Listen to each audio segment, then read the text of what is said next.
Hello everyone, you're watching the channel Stories of Our Life.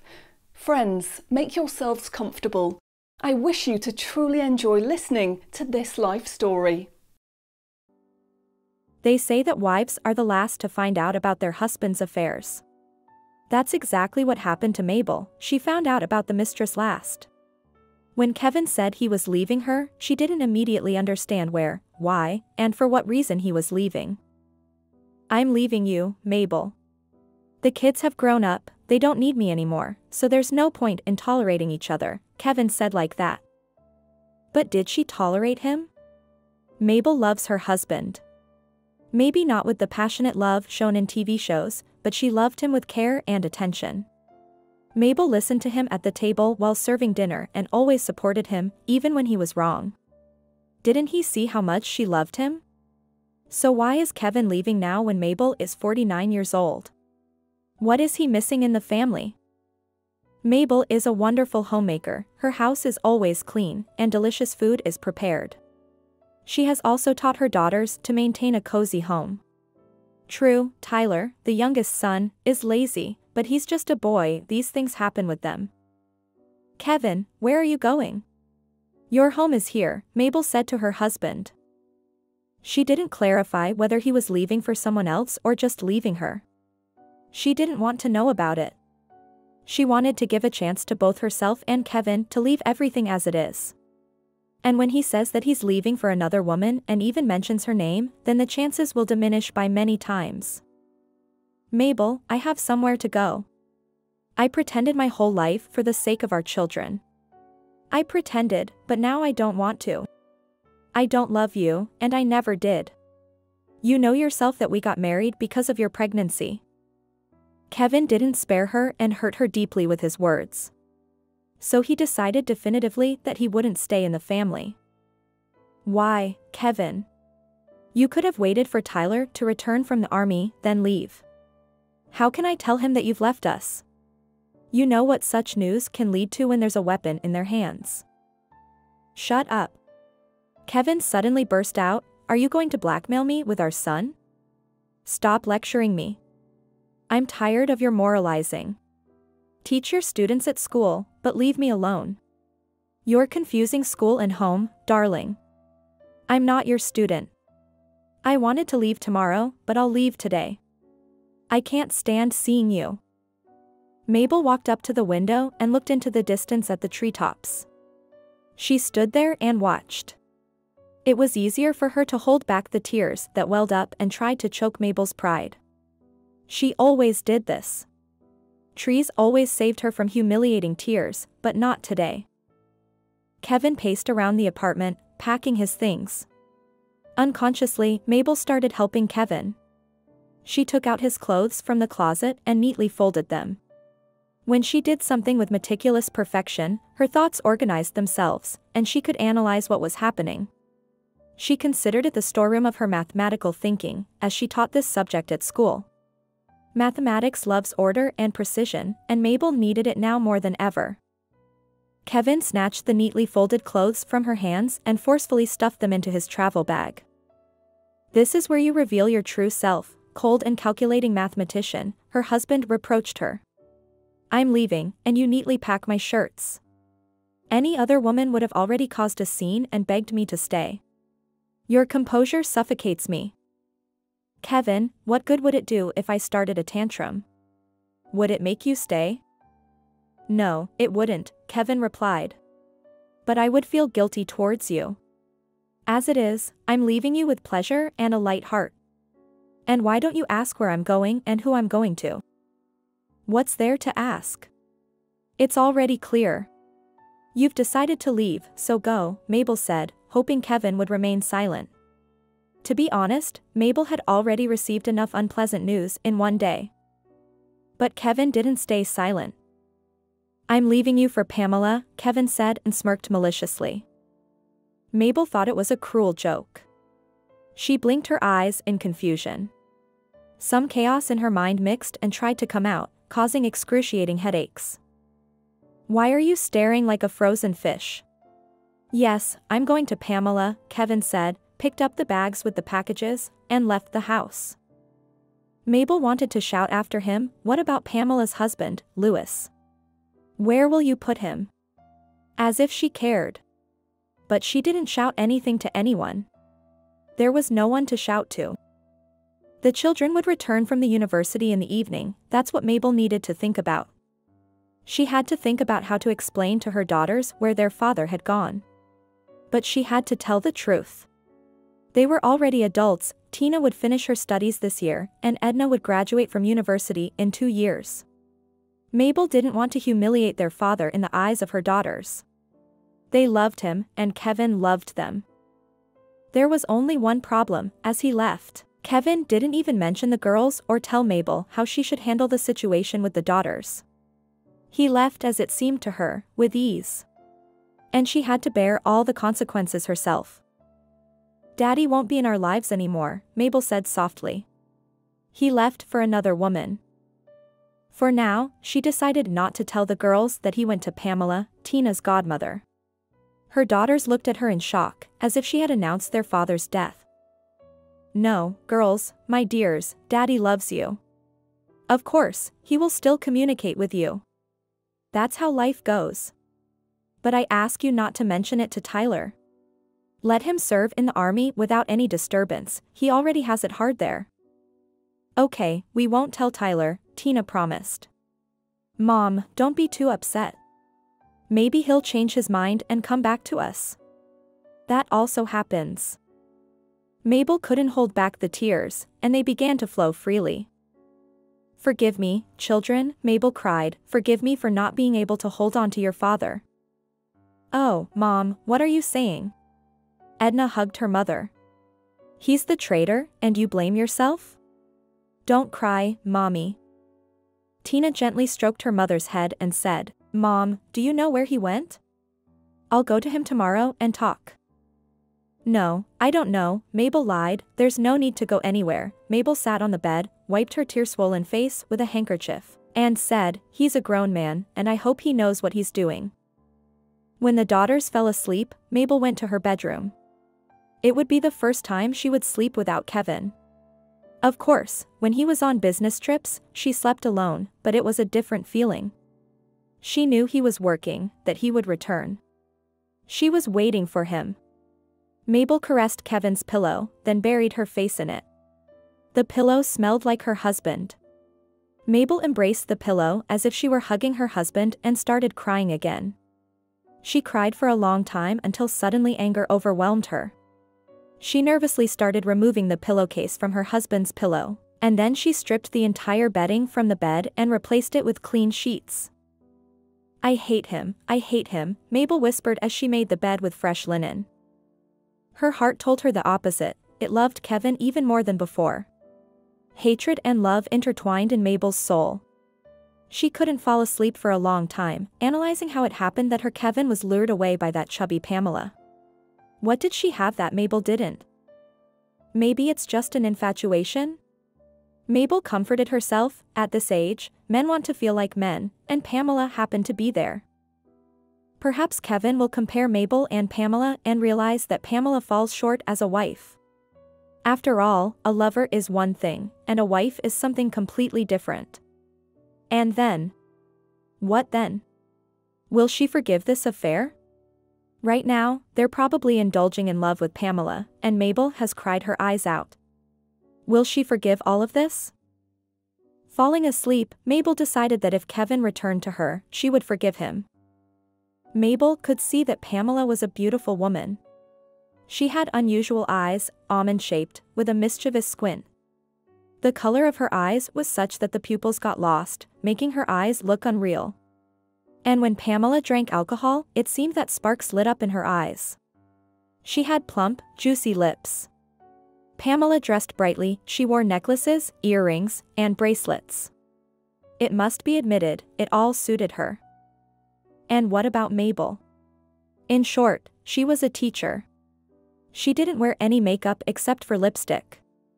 She had 2 business suits, gray and olive. Even for parties, Mabel had 2 dresses, a blue one with a white lace collar and a green sheath dress.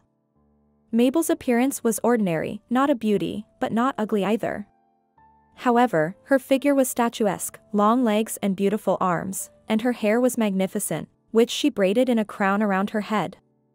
And she was so elegant, with good posture. A true aristocrat. At school, she was respected. And on the street where Mabel grew up, she was also respected. The teacher was the most respected profession. Mabel wore this title with pride and was well aware of her strengths and weaknesses. Mabel and Pamela are such opposites that they cannot be compared. If Mabel was respected, including by men, then men drools over Pamela. It all depended on Pamela herself and how she behaved with men.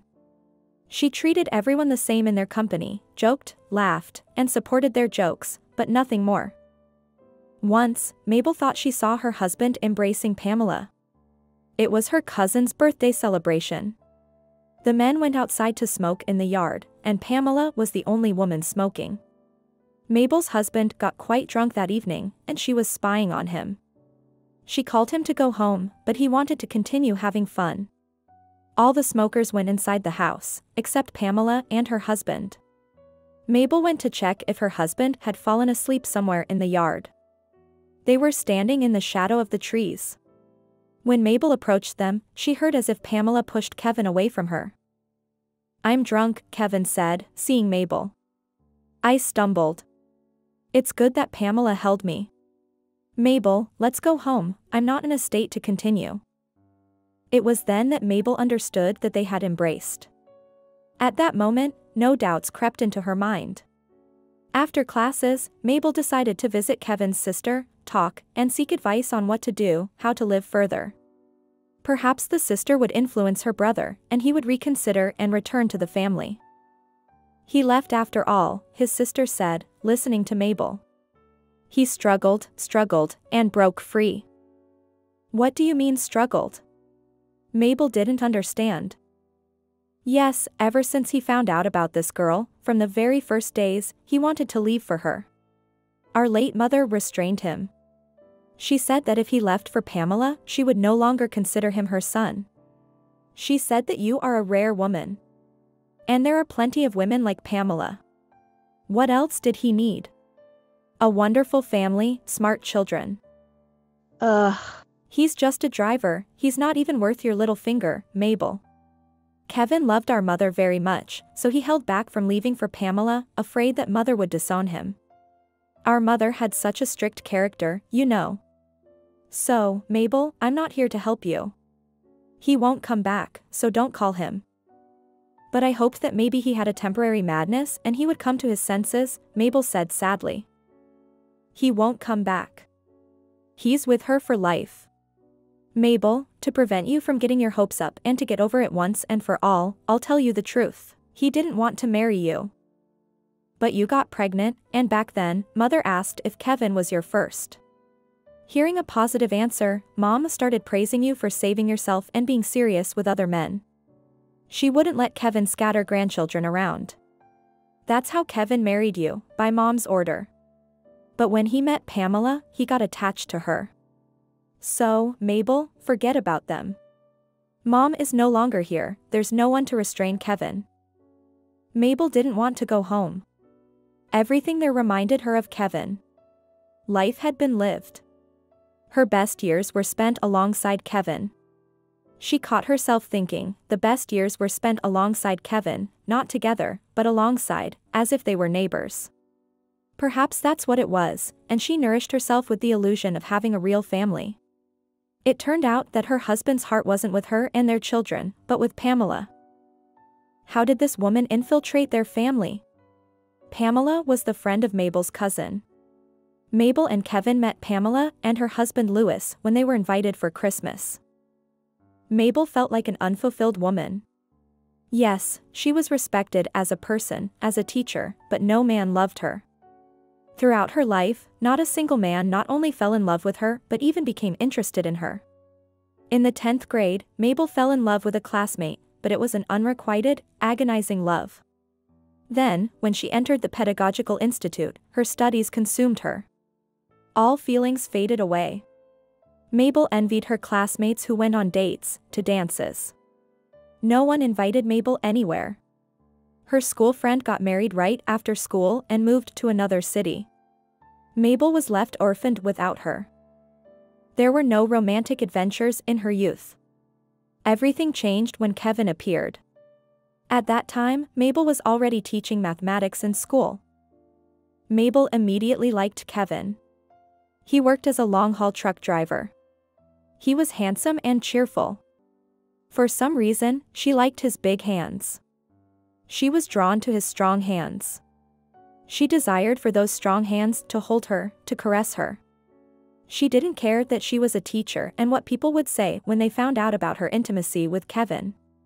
Somehow, Kevin sensed Mabel's attraction to him and responded to the girl's desire. And then it repeated for 2 months, and Mabel considered herself the happiest woman.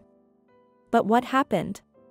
It turned out that he simply used Mabel, like a toothbrush or any other hygiene item. Kevin had no feelings. He didn't even want to marry her. Tina and Edna, the daughters, were already home. They tidied up the house, prepared dinner, and waited for their mom. They wanted to support her in every way, but they didn't know how exactly.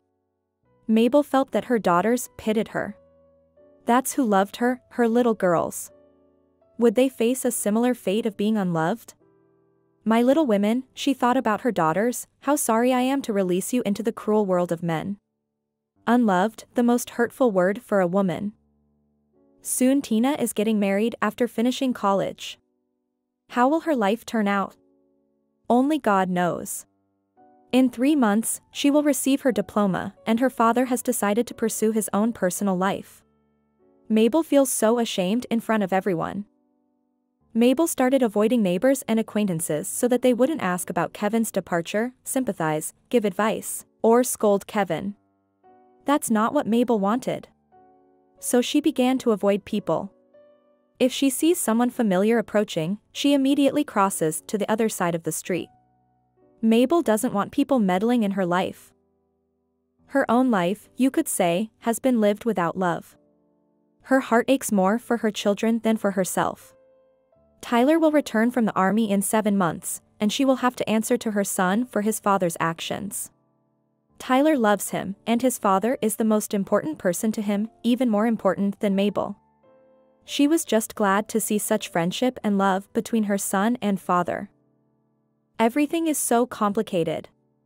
Kevin disappeared, and Mabel doesn't even know where he lives now. She has to deal with all of this herself, Mabel. He is building his new personal life at 52, while she concluded her personal life at 49. And then the children will leave, they will start their own families, and she will be alone. Mom, Uncle Louis is here, Edna said. He's sitting on the bench in the yard. Well, why doesn't he come inside?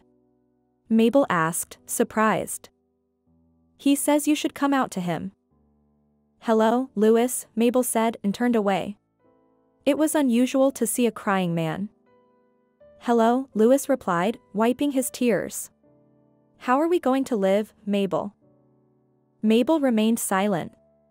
She wasn't prepared for the fact that she would have to listen to and console Louis. What have they done to us? Louis continued. Did you know that all the time they lived with us, they didn't love us? Without waiting for an answer, he continued, for example, I had no idea. It's a real shock to me. I didn't know, Mabel replied. I didn't know anything, I had no suspicions. I suspected Pamela of infidelity. But I didn't know who she was fooling around with. I didn't want to break up the family, we have a daughter, and I still love that creature. Louis, why are we talking about this? Just wait. Are you ready to simply let Kevin go to another woman? We have to fight, we can't give up. If we unite, maybe we can win them back. We're not at an age, Mabel, to start our lives over. I won't try to win him back. I'll endure all this filth, but I won't try to win him back. You're proud, Mabel. Proud all your life, maybe that's why your Kevin noticed my easygoing and naive Pamela. I don't want to lose her to another man, and Louis started crying again. Mabel didn't know what else to say to him, so she said, Louis, go home, you need to rest. I came here to discuss the problem with you, and you're sending me home. There's something else I want to tell you, maybe you're not aware of it, and Louis burst into loud sobs. Louis had worn out his welcome with Mabel, and his drunken tears irritated her. She didn't know how to get rid of the persistent guest. It turns out my daughter Carol isn't mine, she's Kevin's. That bitch confessed everything to me when she was leaving. Mabel's legs went weak. She sat down on the bench next to Louis. But I won't give Carol to them. Louis was already shouting. She's my daughter, period. Pamela told our girl who her real father is. Poor Carol. She hugged me and cried. She said that I am her only father. She didn't go to live with those monsters, she stayed with me. Thank God, Carol is already 16, and she has the right to decide where and with whom she wants to live. Mabel was shocked by such news. It turns out that Kevin and Pamela are not only connected by their bed but also by their shared daughter. Goodness, she had to endure this too. Louis, you need to quit drinking, or Carol will go to her mother. Think about how she feels right now. Her mother betrayed the family and left with another man, and on top of that, she finds out that you're not her father. And seeing you constantly drunk is not the best for her. This won't end well. She's still a teenager. Everything that has happened to her is too much. You're turning into a teacher. It's too late for you to teach me, Mabel. You know what? Let's start a romance too. Let's show those bastards. Maybe we'll like each other, and we can make something work between us. Louis moved closer to Mabel and hugged her. Have you gone mad? Mabel pushed him away. And here I was thinking, why did you dress up like a groom? You just wanted to keep up with your wife. Maybe they'll come to their senses and come running back, afraid that we could be happy too. What are you saying? Do I look like someone you can start a romance with? Too bad, Louis sighed in disappointment. You don't have any spark, Mabel. It could have been great. They over there, and us here. That's enough, Mabel got angry. Go home and think about the nonsense you've been talking. Don't ever come to me with such proposals again. Do you know where they're living now? Louis asked. I don't know, and I don't want to know, Mabel sternly replied. In Pamela's apartment. Remember, just in case you need the address.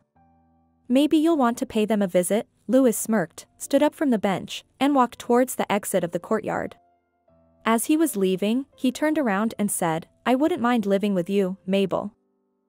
I do mind, Mabel replied and closed the gate behind the guest. Mom, I heard everything, Tina said. I overheard you and Uncle Louis. I know it's at least inappropriate, but when I was hanging the laundry, I heard that Dad is living with my godmother. That's when I decided to listen to everything until the end. And why hide it from us? Sooner or later, Edna, Tyler, and I would have found out anyway. It's better to know earlier, so it won't be like it is for you. You lived with Dad for so many years and didn't know that he was with Pamela all that time. He is still your father. That's how he is, there's no other. It's a shame we can't change fathers like he changed wives. My dear, why would you say something like that? That's what I think, Mom. Edna and I are hurt too, just like you. He left, and it's as if we don't exist. He didn't even explain his departure to us. He just vanished. Turns out, Carol is our sister. Dad made a lot of mistakes. I wrote down the address, Edna and I will visit him. We'll see how the lovebirds live and hear what our dear father has to say to us. Tina, you and Edna are grown girls. I hope you won't do anything foolish. The biggest foolishness is our dad. Maybe Edna and I aren't into him. And we'll see how Tyler takes this news about Dad's infidelity later. Maybe Dad will win him over to his side. Dad has always been and will always be the priority for Tyler. Tina, if you and Edna go to your father, don't mention the nonsense Uncle Louis was talking about. He made those unworthy propositions out of desperation, and besides, he was drunk. What a sober person thinks, a drunk person speaks, Tina remarked. Don't worry, Mom, we'll skip that topic. But I won't keep silent about Carol being our sister. Let him know that we're aware of his infidelity. Let him answer for everything to us. Kevin was not used to seeing his beloved all the time. It felt like paradise to him. His Pamela became truly his and no one else's. He could openly kiss and embrace her without hiding like before.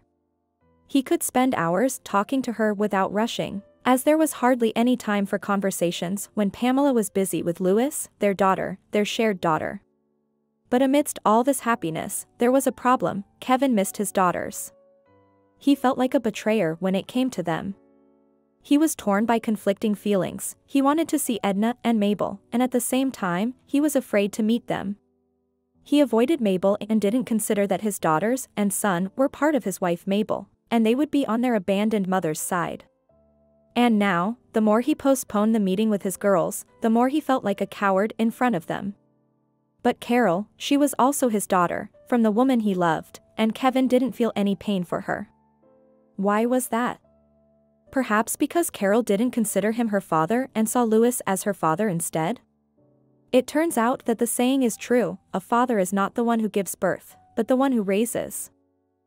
The doorbell rang. Perhaps it's Carol, Pamela said happily and swung open the front door. Hello, Edna and Tina said almost simultaneously. Hello, Pamela replied, bewildered, as she let the girls into the apartment. Is Dad home? Tina asked. Now his home is here. He's home. Come in, girls, Pamela greeted the guests with an unnaturally joyful tone. We were about to have dinner. We thought it was Carol who had come. Kevin came out into the hallway and interrupted Pamela's forcefully cheerful speech, which sounded fake from the outside. I'm home. Hello, my darlings, come in, the father rushed to hug his daughters. We don't need that, Tina said sternly, pushing her father aside.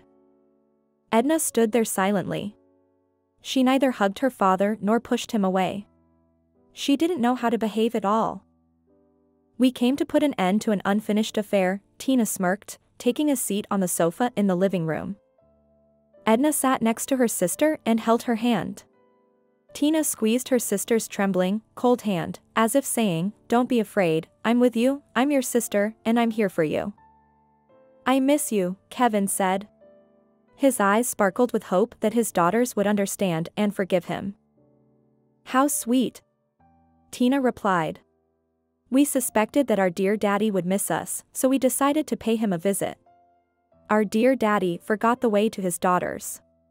You were so happy to run to your mistress that you forgot about your children. You forgot that you also had to inform them that mistresses can be more important than wives and children.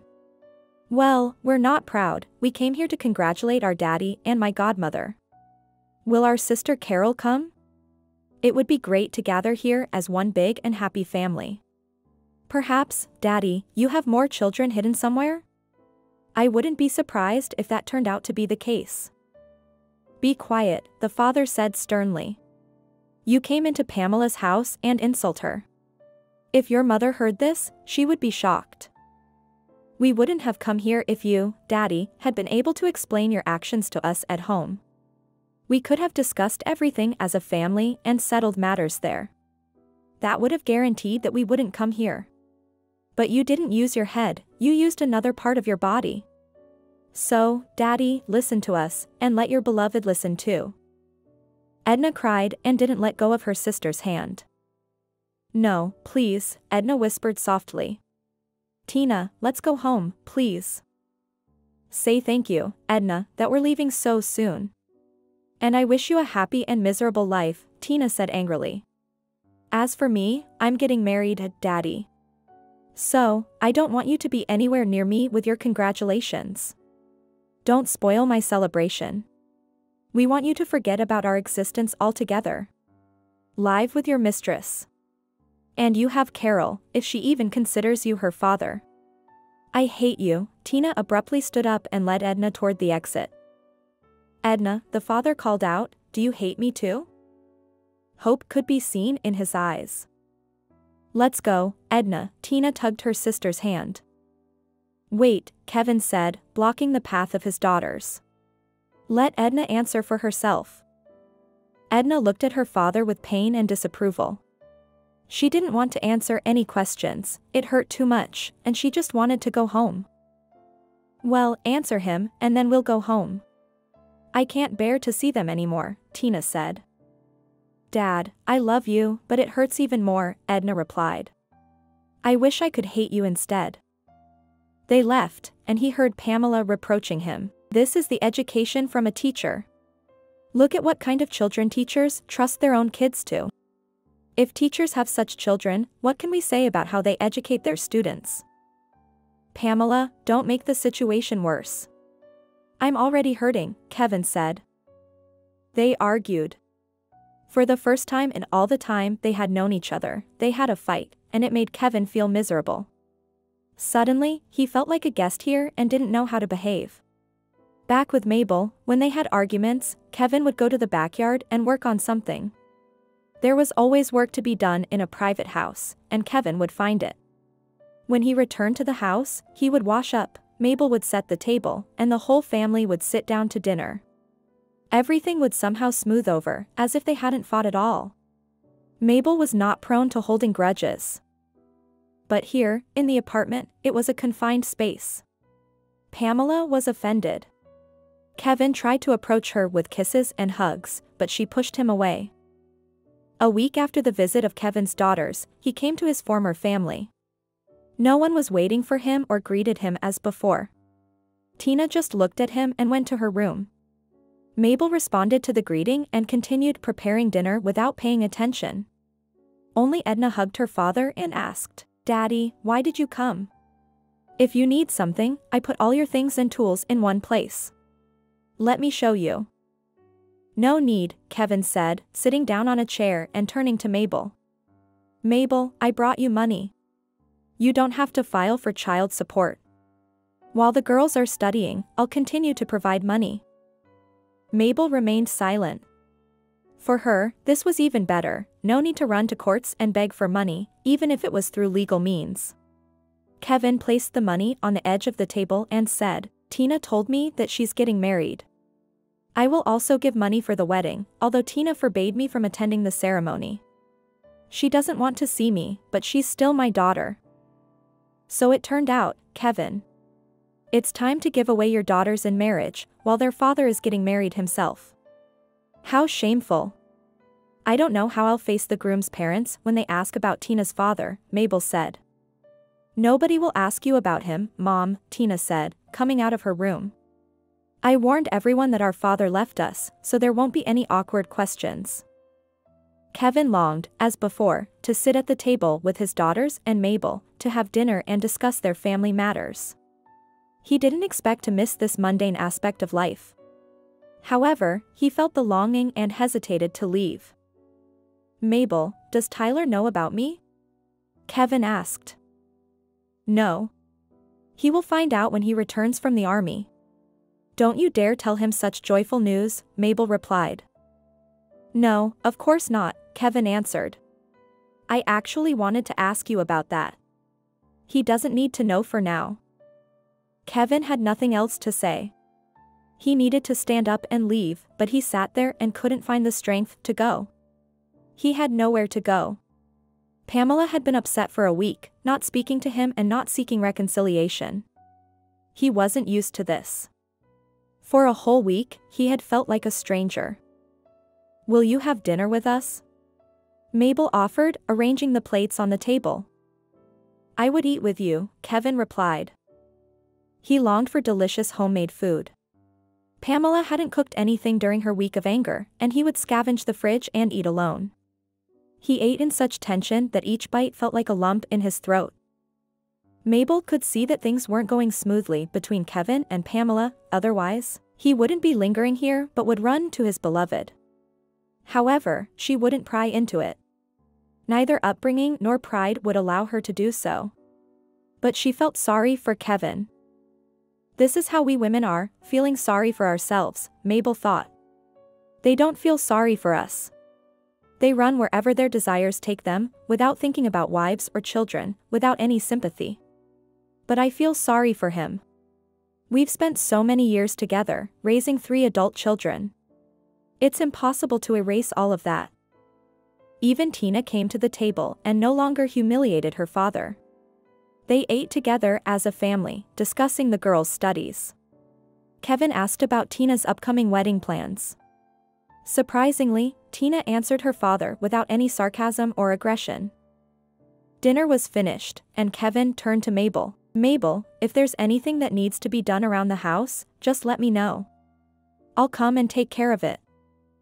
Unexpectedly, Mabel herself said, without expecting it from herself. Why bother coming, Kevin?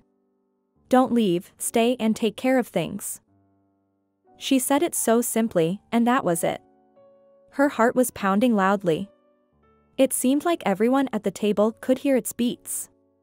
Mabel was afraid to hear Kevin's refusal, but who would judge her for asking her own husband to stay? This was her family, and she was the one who decided whether to forgive Kevin or not. Kevin thought he heard it. The daughters exchanged glances. Tina raised her eyebrows in surprise at her mother, and Edna ran up to her father, hugged him, and whispered softly, but everyone heard, "Stay, Dad, don't leave. Tyler will be back from the army soon, and we'll be together again, just like before." He stayed. Why did he even go to Pamela? His whole conscious life, he had strived to be with Pamela.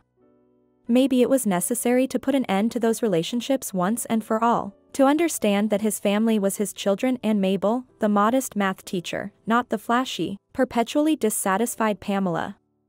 His mother was right, women like Mabel were 1 in a million.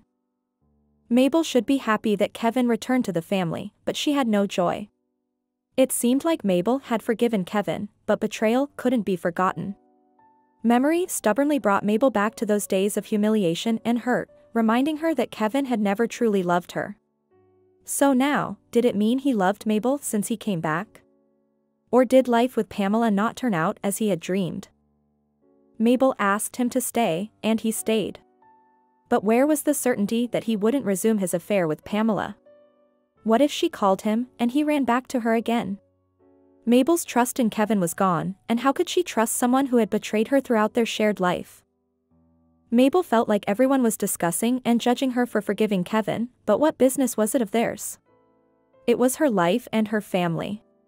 When curious people pried into her family affairs and inquired about Kevin's return, she understood it wasn't genuine concern but mere human curiosity. That's why she said she didn't want to discuss her love life. For this, she was considered proud. Usually, women complain about their husbands, sharing stories, but she didn't want to discuss anything, so Kevin left. Who could endure such pride for so many years? Rumors reached Mabel, but she tried not to react to them. It was hurtful, of course, but you couldn't hide from people. Thankfully, she had to prepare for Tina's wedding, so thoughts and tasks related to that distracted Mabel from the gossip and her current relationship with Kevin. You couldn't say that Kevin felt guilty because he behaved just as before, prior to his departure. He's not used to it, Mabel thought. He spent his whole life with her and never felt guilty. Nothing has changed in his life. It's my life that has changed completely, and I have to figure out how to live with it. If only someone could tell me how. Intimate relations with Kevin didn't bring joy to Mabel either. When she didn't know about his affair, being close to Kevin was a source of happiness for her, a confirmation of their love. Now that she knew there was no love, and it was unlikely to suddenly appear, she didn't desire intimacy with her husband. She avoided it under various pretexts, but when it did happen, Mabel didn't feel joy. On the contrary, she developed disgust towards Kevin's body. After sex, she would stand under the shower for a long time, wanting to wash away all traces of Kevin's touch, the smell of his body. She asked herself the question, why did I call him back to the family? And she answered herself, I did it for the children, for the family, so that my grandchildren would have a grandfather. The wedding preparations were in full swing. Kevin tidied up the yard and garage, while the daughters and wife did a thorough cleaning of the house. Someone knocked loudly and persistently on the window. Dad. Edna shouted, someone is knocking at the window. Go and see who it is. Kevin went outside and saw Pamela. "Hello, Kevin. Why did you leave? Do you think you can treat me like this?" Pamela smiled. "I thought you were finding solace with one of your friends. I've been searching for you in hospitals and morgues, and here you are hiding. Couldn't you bother to let me know that you're going back to your teacher?" "We're strangers now, Pamela," Kevin replied. "I returned to my family. We haven't been strangers for all these years, and we have a daughter together. And now suddenly we're strangers? You're saying something strange, Kevin. Or have you forgotten our passionate nights and now you'll live with your teacher?" "I don't need passionate nights anymore," Kevin responded. "I'm not at an age where I'd leave my family for all of that. We tried, but it didn't work out.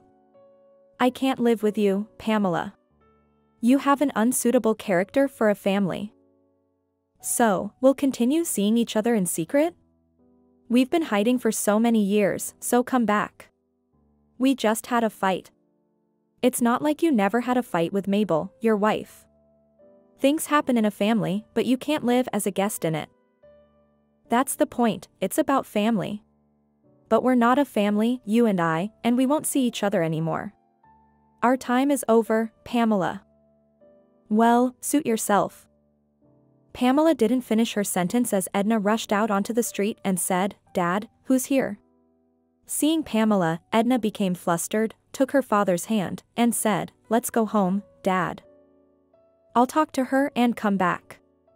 "You go, Edna. They're pulling you away by the hand, afraid you'll leave with me," Pamela said when Edna left. "They love me, and I love them," Kevin replied. "And do you love your teacher?" Pamela smirked. "Don't lie to yourself. Come back to me before it's too late." "I won't come back, and that's final." "Oh, when you get tired of scheduled sex with your wife, then you'll come running, begging for my affection.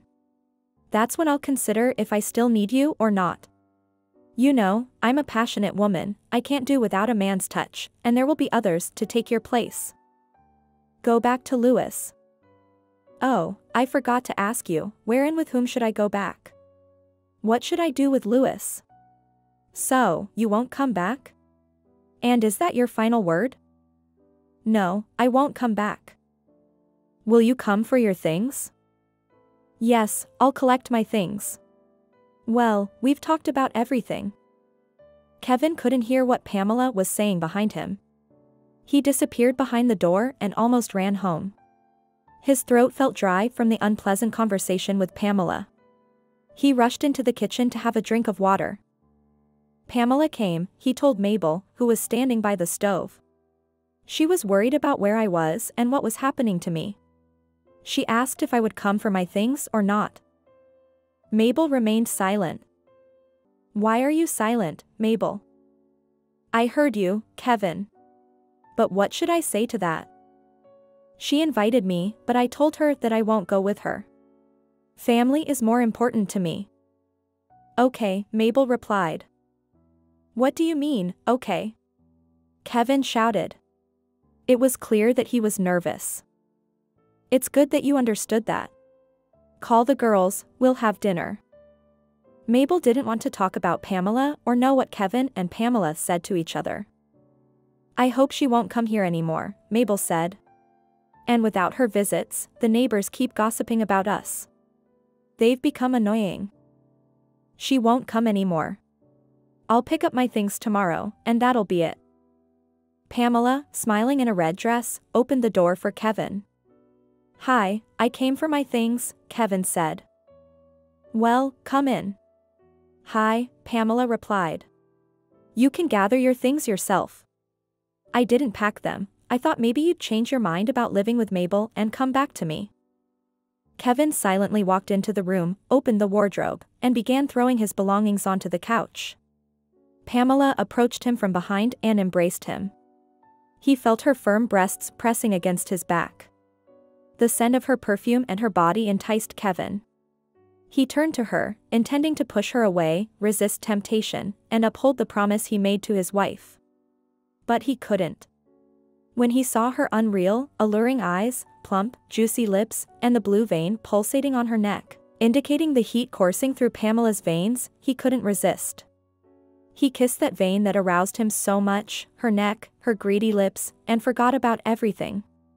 With Pamela, it was always like that. Once you touch her body, you forget about everything. "You're a witch," Kevin said when their bodies finished intertwining. "When will I rid myself of you, witch?" "We are meant to be together, Kevin. Haven't you realized that yet?" Pamela smiled contentedly.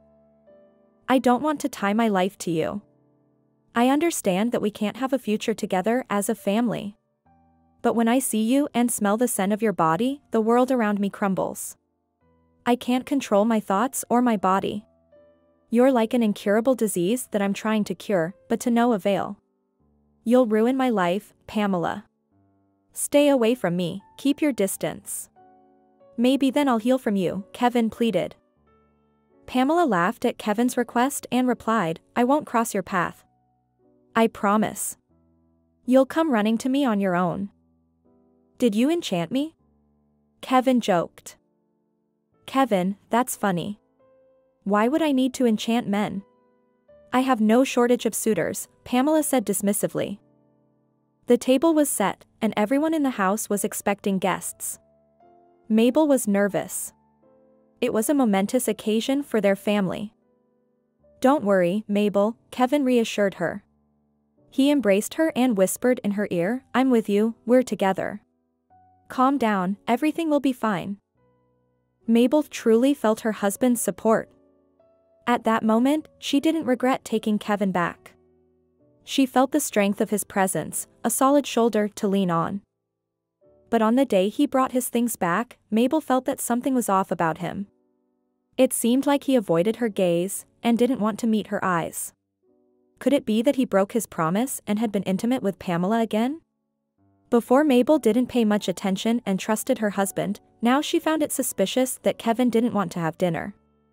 And when they went to bed, Mabel heard him tossing and turning, unable to fall asleep. "This is driving me crazy," Mabel thought. "I should let go of the situation. Let everything unfold as it may." Mabel worried for no reason. Roberto's parents turned out to be just as down-to-earth as she and Kevin were. "My name is Gordon," the father introduced himself. "And this is my sister and my dear mother." Everyone got acquainted with each other, exchanged greetings, and sat down at the table to discuss where and how to celebrate the wedding, how many guests to invite, and the budget. They raised their glasses to toast to the newlyweds, and Kevin suggested, "Let's leave the young ones alone. They don't need to hear all this. It's our parental duty." Everyone agreed in unison. Tina and Edna went for a walk. "Why didn't your spouse come?" Kevin asked. Mabel nudged him under the table, signaling that if someone doesn't mention it themselves, it's best not to ask such questions. She knew that Roberto's mother had passed away 2 years ago. In her haste, Mabel had forgotten to inform Kevin about it. "Roberto's mother passed away," Gordon said. "She would have been so happy for her son, marrying a good girl from a respectable family." "I'm sorry, I didn't know," Kevin began to apologize. "It's okay, I should have mentioned it right away." "I thought you knew," Gordon replied. Gordon's mother grew tired and went home. However, they had already discussed all the important matters, and if they missed anything, they decided to address it during the wedding preparations. The men continued to celebrate their acquaintance. Their conversations became purely masculine, focusing on cars, how many and what kind of cars to hire, and perhaps even buses. Mabel quietly collected the unnecessary dishes from the table and began washing them, so as not to interrupt the men's conversation. She brewed some tea and brought it to the table. "Would you like some tea?" she asked as the hostess. "I would love some," Gordon replied. Mabel could see that Kevin had had quite a few drinks, and he wasn't in the mood for tea anymore. "Mabel, I'm drunk." "Sorry, Gordon, Mabel and I are a bit on edge." "Excuse me, I think I'll lie down. Enjoy the tea without me." "Take care, Kevin," Gordon said. "Well, we'll be in touch if anything. I'll leave you our number." Agreed, Kevin responded. And Mabel will give you our phone number. Sorry, I'm not seeing you off, Gordon. Mabel will see you out. Who am I for someone to see me off? Gordon chuckled. Go and rest.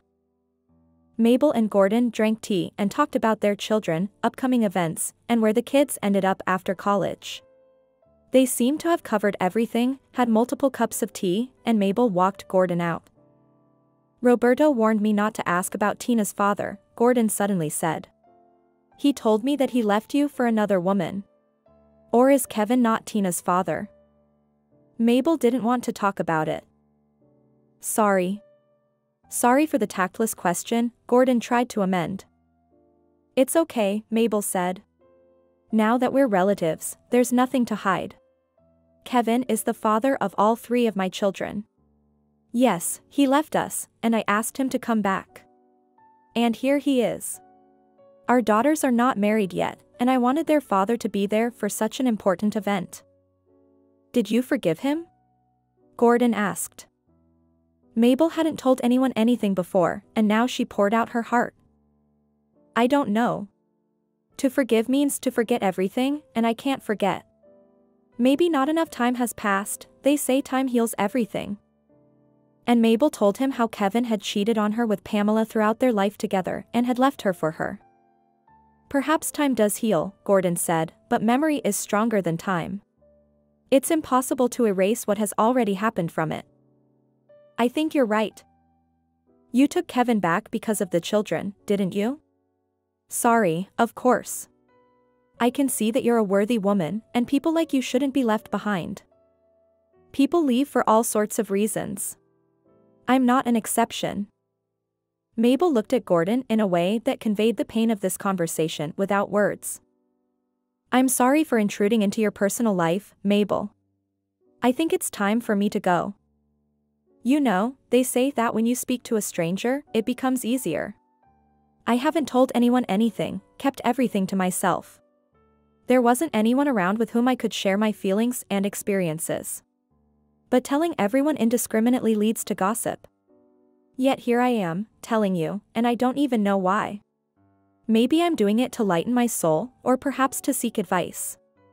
Sometimes an outsider can see things more clearly. And you're a man, you won't gossip. Indeed, I won't, but I want to tell you, Mabel, in secret, that men can be quite the gossipers too. Mabel smiled sadly. So, you took Kevin back because of the children? Gordon asked. Yes, because of the children. Our son is still serving in the army. He'll come back, and his father will meet him. Is that so wrong? And then our children will have children of their own, our grandchildren, and I want them to have a grandfather. I've kept that for them. Of course, it's good that the father will meet his son. But what about your son? Won't he have questions for his father about all this? Tyler doesn't know that Kevin left us. He'll find out, someone will tell him. I'm listening to you, Mabel, and I'm thinking that you've thought about everyone, your daughters, your son, and even future grandchildren. But what about yourself, Mabel? Have you thought about yourself? What about me? I'll endure. Kevin and I have 3 children together. I'll endure for them. I don't understand you. So, you're just tolerating your husband now? Pretending? I'm tolerating, Mabel honestly said. I'm pretending, trying to restore everything as it was before. But before, he cheated on you with Pamela. Are you trying to restore that too? Mabel paused, lost in thought. To be honest, I regret asking him to come back because I keep thinking that he's still seeing Pamela. He's still cheating on her. If he spent all those years with her and suddenly left her. It's hard to believe. I think he came back to us because he got used to the life he had with me. Here, I'm his wife, his children who love him, the comfort I provide. Here, he feels like a master. But with Pamela, who is he? I don't know. So, it must not be that great with her if he came back. It's one thing to share a bed, but it's another thing to share everything, hardships and joys. That's where I have doubts, and I think he returned here to live while continuing to satisfy his secret desires over there. You think that way, but you're not sure. Maybe Kevin realized that the real thing is you and your children. It happens too. So, Mabel, don't lose hope, be patient. Life will sort everything out. And I'm glad to have such a wonderful mother-in-law for my son. Thank you for everything, Mabel. No, thank you for listening to me, giving advice, and making me think. But where am I in this nightmare? What about my desires? My feelings? Or have I lost myself, dissolved? It's all so complicated. Goodbye, Gordon. Goodbye, Mabel. Roberto and Tina left 2 weeks after their wedding. Mabel and Edna couldn't hold back their tears. It was also difficult for Gordon to say goodbye to Roberto. Why didn't your sister come? Mabel asked Gordon. She's at work. She came to us last night to say goodbye to Roberto and Tina, Gordon replied. Gordon didn't ask about Kevin. Mabel mentioned it herself. And Kevin is on a business trip. He left the day before yesterday and won't be back until the end of the week. It was good that Mabel told him this, and he didn't preempt her by revealing Kevin's whereabouts. He didn't mention seeing Kevin behind the wheel when he was coming here to the station. So, Kevin didn't go anywhere. He's still deceiving Mabel. However much Gordon felt sorry for this wonderful woman, he believed that he had no right to interfere in someone else's family matters. He considers Mabel to be a smart woman, and he is confident that she knows what she's doing. The train, gaining speed, moved away, taking a piece of Mabel's soul with it. That's it, Tina had separated from the family. It's one thing to marry off your daughter but living in the same city and being able to see her, and it's another thing when her little girl will live in another city, with no one to advise or help her. Take care of Tina, Mabel whispered in Roberto's ear. I'm asking you, Roberto, don't hurt her. Everything will be fine, Roberto promised her. Don't worry. Edna rushed off to the institute, while Gordon and Mabel walked alongside each other, confused and agitated. Separating from their children was difficult. The autumn sun was no longer as high in the sky, but its soft warmth still embraced the earth. The sad scent of autumn, the departure of the young couple, everything stirred Mabel's soul, and she burst into tears. Mabel, what's the matter? Don't cry, everything is fine, Gordon tried to comfort her. Roberto and Tina are very happy, so we have no reason to be sad. I understand all that. It's just nerves. So many events have happened lately, both good and bad. Do you have any lessons today? Gordon asked. No, I'm free for today. I took the day off. Shall we go to the park, Mabel? What would you do alone at home right now? Let's walk up from the station, it's about a 10-minute walk to the park, and we can stroll around, sit in a cafe, have some tea or coffee, Gordon smiled. Have you been to the park recently? I don't remember when I was there. I guess a lot has changed, Mabel said. I don't know either. I can't remember the last time I was there. Let's go together, Gordon suggested.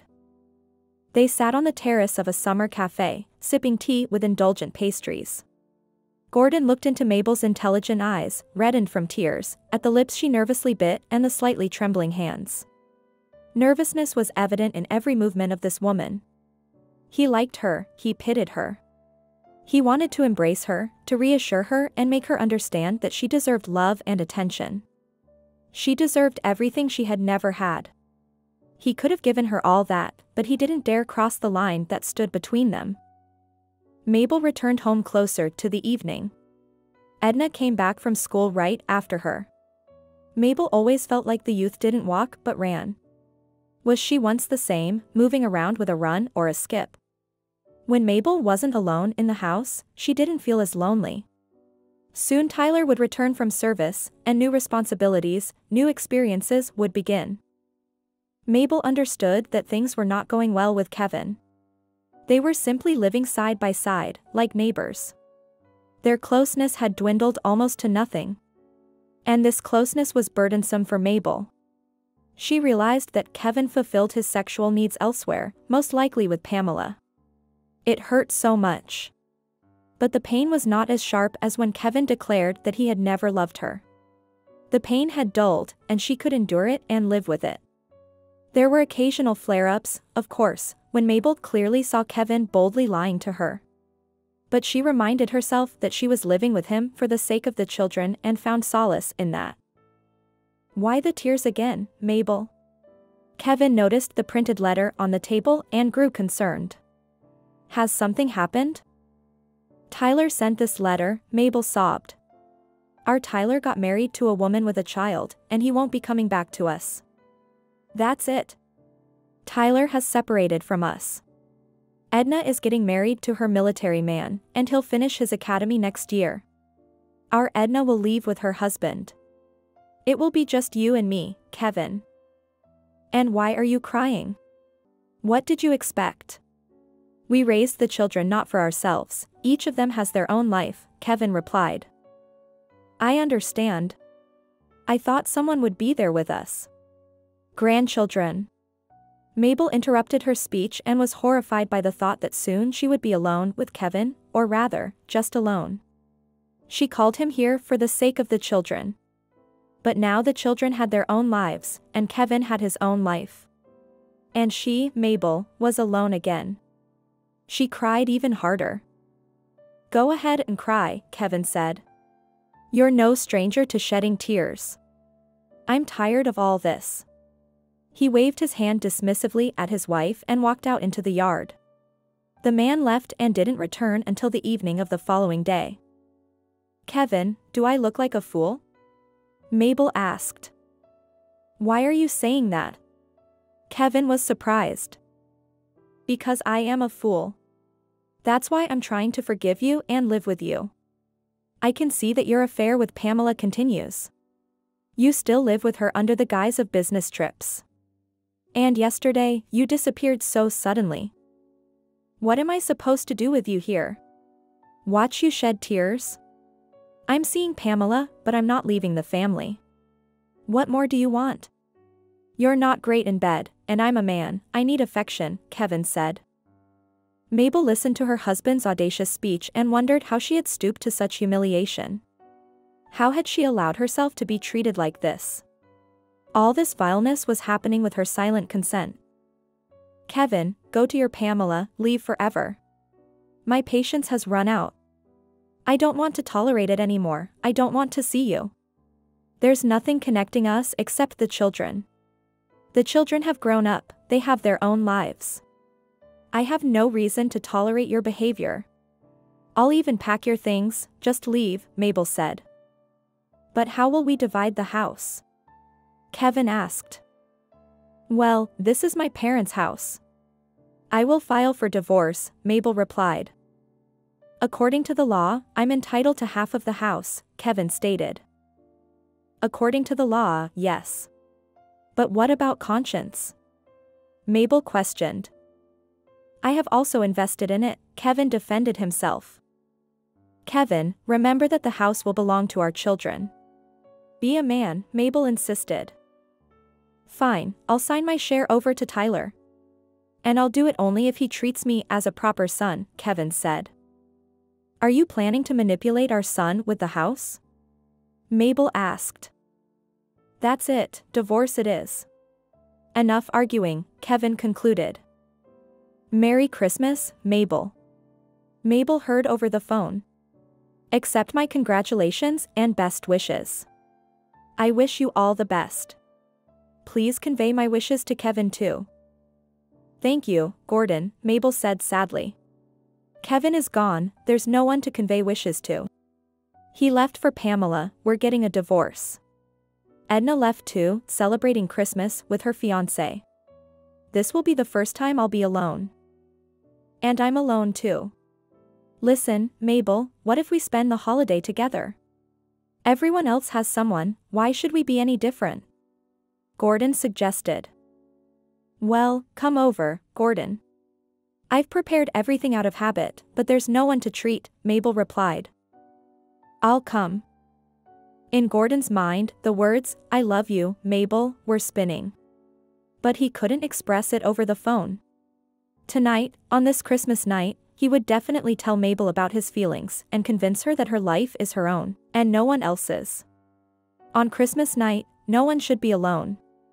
She was a woman worth $1 million, and he was ready to prove it to her for the rest of his life. Of course, they would face difficulties, many people wouldn't understand them. But in the end, it was their life, and together they would overcome and live happily ever after.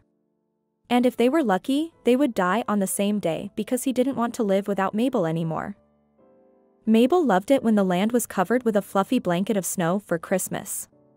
It seemed to her that nature had marked a cycle known only to her, and now, the new year was beginning with a clean slate, leaving all the bad behind and offering only good things ahead. Today, Mabel didn't think that way. Today, she was sure that her good times were behind her, in memories, and now she felt a chill not from the cold in the house, but from loneliness. For the first time, Mabel was alone on this evening, completely alone. There used to be a big family, but now. Sounds of music and fireworks reached her from somewhere, while silence reigned in her house. She didn't even feel like turning on the TV. Tina and Edna used to love playing music loudly, and Mabel would protest and ask them to lower the volume, even just a little. Kevin would laugh and say, "Let their music blast, Mabel, it's a holiday after all." Remember when we were young, we also wanted to listen to our favorite songs loudly. The day before the holiday, Tyler would beg his father for money to buy firecrackers, and then on December 25th, he would spend the entire day shooting them in the yard. The phone kept ringing, and Christmas greetings poured in. Mabel was preparing, and the house was filled with such enticing aromas that everyone would peek into the kitchen and try to snatch something delicious. Kevin would go out to shovel the snow and come back with a rosy smile, embracing Mabel from behind as she hurried around the stove, and he would smell of frost and something achingly familiar. Happiness. That was happiness. And now, loneliness. Mabel looked out the window at the white blanket of snow. It no longer seemed like a clean slate to her, from which only good things would begin. She didn't even realize at first that the phone was ringing. She snapped out of her thoughts and hurried to answer the call. Thoughts raced through her mind. Is it Tina and Roberto calling, or Tyler? "Merry Christmas, Mabel." She heard Gordon's voice. Mabel had to tell Gordon about her divorce from Kevin and how lonely she was, especially during the holidays. Weekdays kept her busy, but during holidays, everyone was with their loved ones, while Mabel had no one beside her. "I love indulging," Gordon said, offering Mabel to celebrate New Year's together, and she was delighted. With this person, everything was always easy, and what seemed unsolvable and hopeless turned out to be simple. Gordon spoke to her. "Mabel, it's all very simple. The challenge lies in making that simple decision. And when you finally make it, you realize how much energy has been wasted." Those words from Gordon made her take a sober look at her relationship with Kevin, and she made up her mind to get a divorce. When he arrives, I'll thank him, Mabel thought, thank him for restoring my self-respect, for being there for me. "Hello again, Mabel," Gordon greeted her and presented her with roses, champagne, a cake, and a bag containing something. Mabel took out brightly colored knitted mittens and socks from the bag. "They're lovely," she exclaimed. "I'll definitely thank your mother with a return gift." "My mother worked so hard to finish knitting them for today," Gordon said. "She holds you in high regard, Mabel." The way he pronounced her name was particularly warm. Mabel was pleased with the gift and the roses, on which snowflakes were melting. "Thank you. Let's go to the table." "Did you make a wish?" Mabel joked. "I did," Gordon laughed. "Just let it try not to come true," he joked. "I'm so persistent that I'll make it happen. And I haven't made a wish yet. I don't know what to wish for, I'm at a loss." "Mabel, I'll tell you your wish. Make a wish to marry me because I've wished to marry you." Mabel hadn't even sat down at the table and stood in front of Gordon, stunned and speechless at such a turn of events. Gordon opened the champagne, the cork popped, and the chimes rang out. "Merry Christmas, my love." Now that you're divorced, I have the right to tell you that I love you and want to spend the rest of my life only with you. Mabel took a sip of champagne from the glass but remained silent. No one had ever told her they loved her. Gordon's words made her throat tingle and her nose tingle. Tears welled up in her eyes, ready to burst out. Gordon approached Mabel, embraced her, and without giving the tears a chance, he kissed her eyes, her lips, and then held her tightly against himself and said, "I won't give you to anyone, and I won't let a single tear fall from your eyes, my beloved." Beloved is the most important word for a woman, and for Mabel, it was even more important because she had been unloved for so long. It's unclear how long they would have stood there, embracing each other, but the phone rang. "Merry Christmas." Mabel heard Tina's voice. "I wish you good health, Mom. I love you." "Merry Christmas," Roberto shouted into the phone.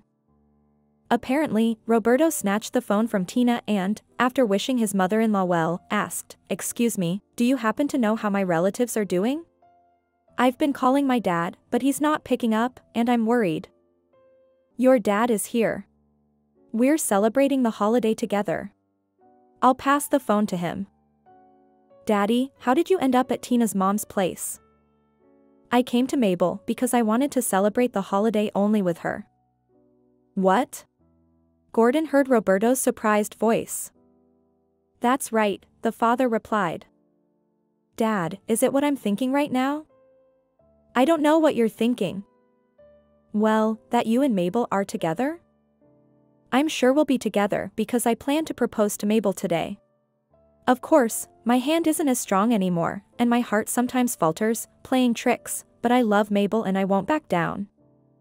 "Dad, that's strange." "Listen, my dear son, don't lecture me. Your arguments don't interest Mabel and me. Live your own life with Tina, and we'll live ours. And God forbid you cause Mabel any distress about this. Just try, and you'll have to deal with me." "Well, Dad, why are you attacking right away?" Roberto said. "I just said. We don't need to talk to Mabel about anything. We're going against everything and everyone, and we intend to be happy, for now," Gordon said and hung up the phone. Mabel looked at Gordon and smiled. "Yes, that's me," Gordon chuckled. "I won't let anyone harm you." Mabel sat down on the couch, clutching her stomach, and started laughing. "Why are you laughing, Mabel?" Gordon sat down next to her and started laughing too. "Why are you laughing?"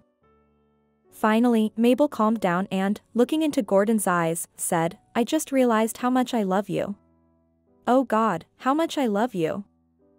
The front door slammed shut. Mabel wasn't expecting anyone. Gordon wouldn't be back from work for another 2 hours, and Edna was going to the movies with her friends after her last class. Who could it be?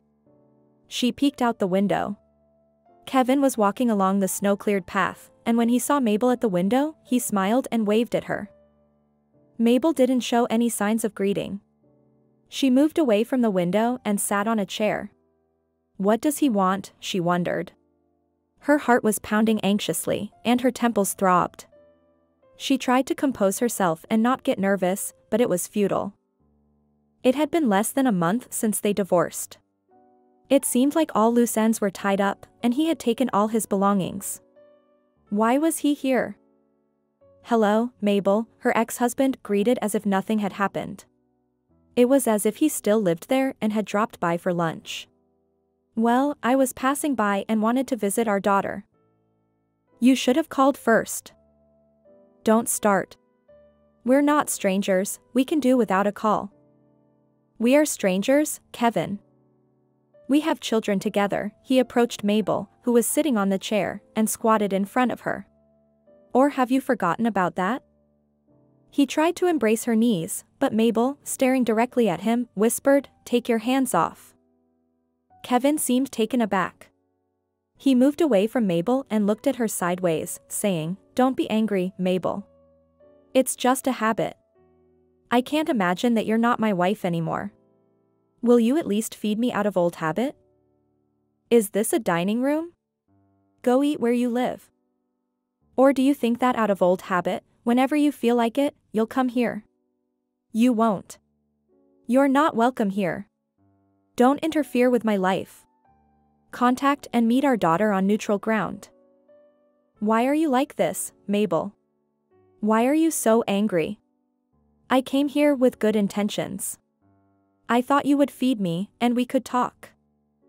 I've talked enough with you. Everything has been discussed long ago, so I don't understand your actions.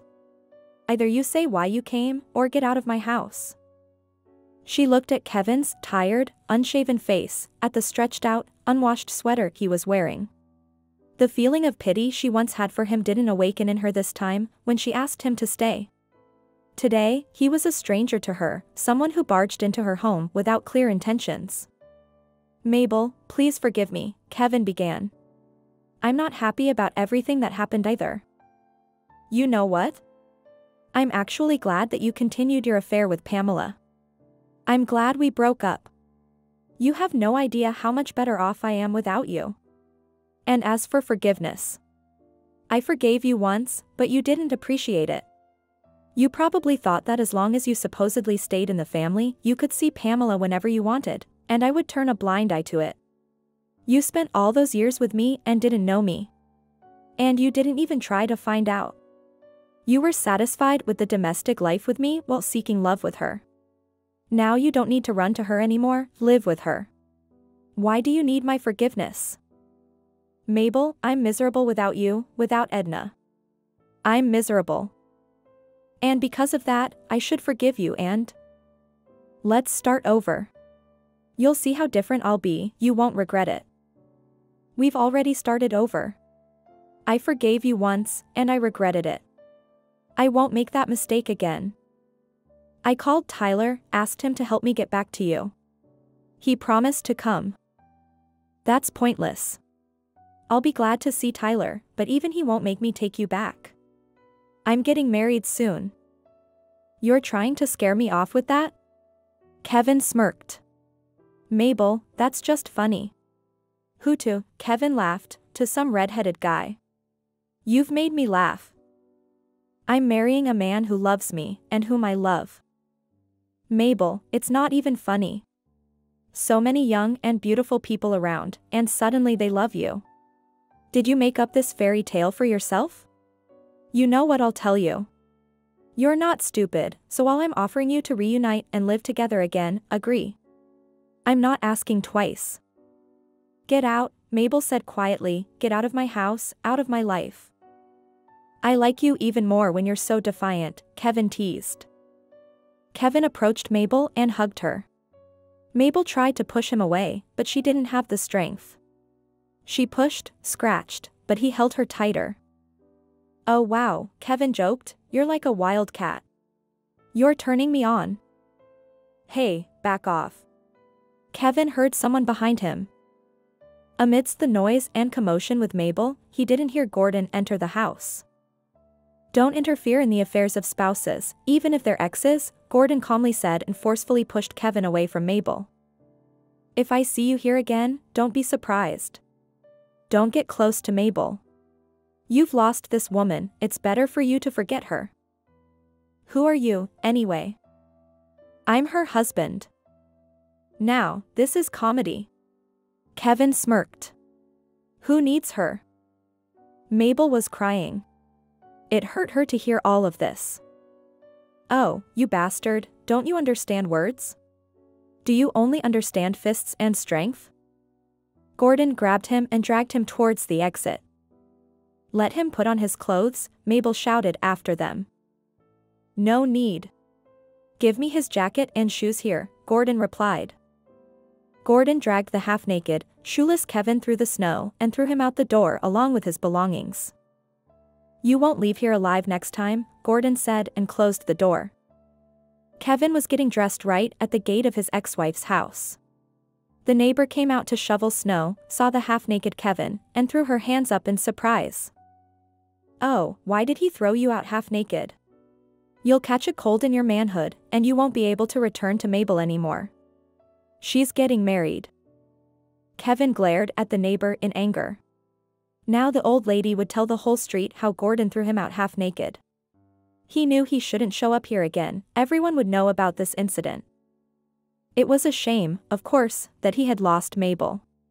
Kevin had never imagined that someone would vie for that woman. What did she have that he didn't? Kevin wanted to run away from her perpetually pouted lips, from empty pots with lids that Kevin would bang when he came home from work, from her insistent sex that he could no longer handle. That's why he ran to Mabel. But someone else had taken his place. Smiling Pamela opened the door for Kevin. "Hey, you're late today." It was evident that Pamela was in a good mood. "I reheated the pasta, but it's already cold. I've been waiting for you. Where have you been?" Out walking, Kevin was angry at himself, at Mabel, at Gordon, and at Pamela, but he unleashed his anger on Pamela now. "Where else could I be?" "At work." "Why are you so angry today?" Pamela hugged him. "We can improve your mood, and all we need is you, me, and the bed. All you ever think about is sex. I'm tired, I want to eat. All you care about is stuffing your face. Go eat, I'm not going to reheat the pasta 100 times. Warm it up yourself." Pamela got angry. "And why are you all wet?" "I slipped. There's black ice outside, it's winter, in case you hadn't noticed.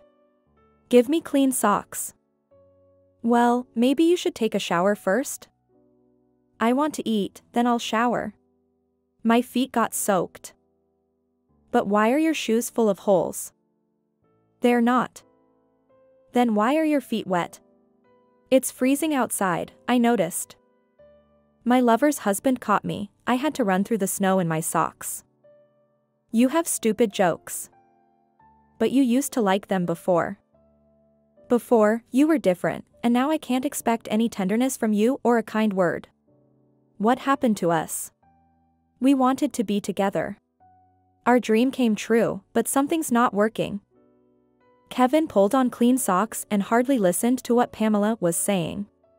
He knew that when she spoke like that, she wanted intimacy with him, but he didn't feel like it today.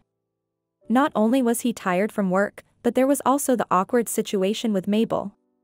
He hadn't even left her yet, and Gordon had already marked his territory there. Kevin had hoped to return to his family, only to find out that it was already taken. It made sense to Kevin, Mabel was clean, organized, and her children were grown, so there was no need to raise them. As a single man, he longed for comfort and homemade food, so he started paying attention to Mabel. And she blossomed, thinking that he loved her. Kevin's thoughts were now further spoiling his already bad mood. He walked into the kitchen. The cold skillet with pasta sat on the stove. Kevin turned on the gas under the skillet, waiting for his dinner to heat up, and immersed himself in his thoughts. Part of Mabel's house was no longer an option for him, there was nowhere for him to go, so he would have to live with Pamela for now. Tyler would come, influence Mabel, and he would return home where he had lived for so many years. Mabel loved her son very much, she would listen to him, and Tyler was his son, so she would be on his side. Kevin had always known that Tyler loved him more than Mabel did. And Edna loved him too. "Kevin. What's burning here?"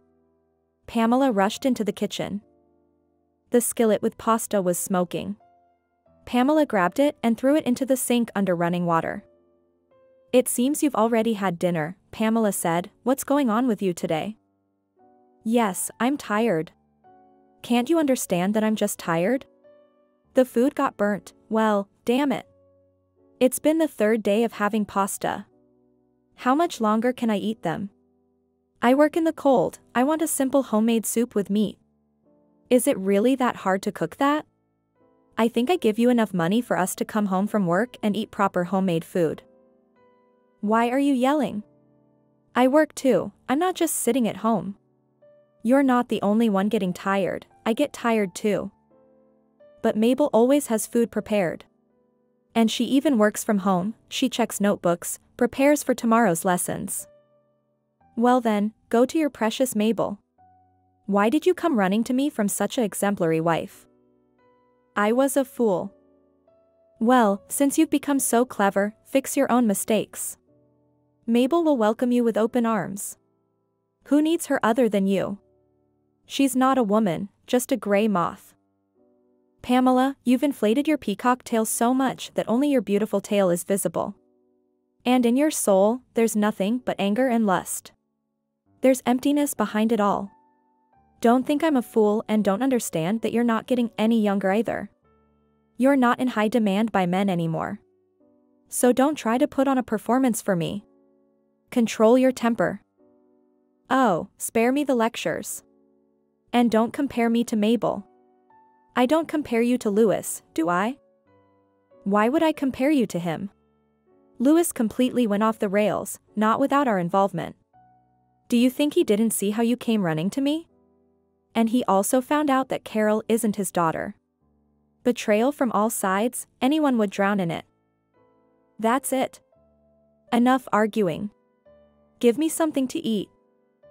Well, there's nothing, you burnt the pasta. Kevin couldn't take it anymore and started yelling at Pamela. If you don't feed me right now, I'll strangle you. You've pushed me to the limit. Kevin, calm down, Pamela said, frightened. I'll quickly fry some potatoes for you. Kevin ate the potatoes and asked Pamela, do we have anything to go with the potatoes? I want a pickled cucumber or a tomato. The potatoes are dry, I want something salty. We don't have anything, she replied. What, don't you make preserves? No. Oh, how terrible. What kind of woman are you?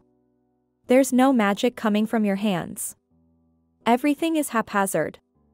I consider women who cook to be magicians. My mother is a masterpiece in that regard. She's a culinary master. It's simply miraculous. Mabel learned from her. Enough talking about Mabel to me. I might get offended.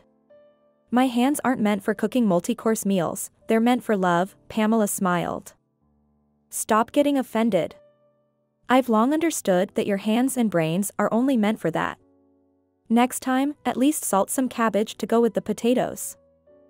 I don't know how. Learn it. Ask women for recipes and learn.